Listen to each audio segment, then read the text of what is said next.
दोसर न चाही, दोसर न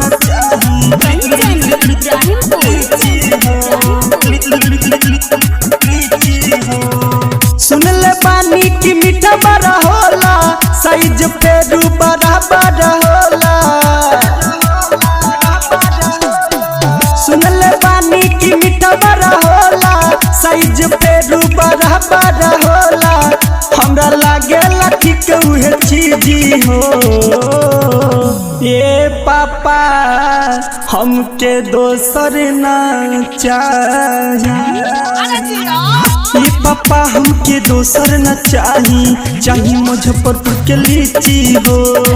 ये पापा हमके दोसर न चाही मुजफ्फरपुर के लीची हो। Goswami digital recording studio Sheohar.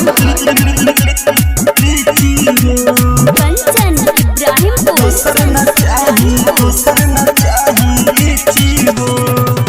होला गुद गहर बारा, होला मजेदार हो।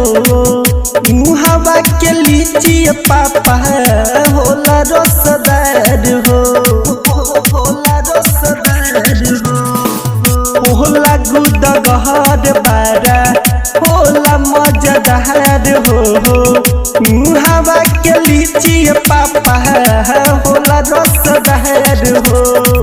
एक बेर खइब त भूल नहीं पाइब, खइला के बाद तू तो सबके बताइब। काहे रहता झूठो के बीजी हो। ए पापा हमके दोसर ना चाही, ये पापा हमके दोसर न चाही मुजफ्फरपुर के लीची हो। ये पापा हमके दोसर न चाही मुजफ्फरपुर के लीची हो। लीची हो, लीची हो। कंचन इब्राहिमपुर। दोसर न चाही लीची हो। सूरज सूर्या विवेक विकास खूब खाला, देखी के मुहावा से पानी चुजाला। सूरज सूर्या विवेक विकास खूब खाला, देखी के मुहावा से पानी चुजाला।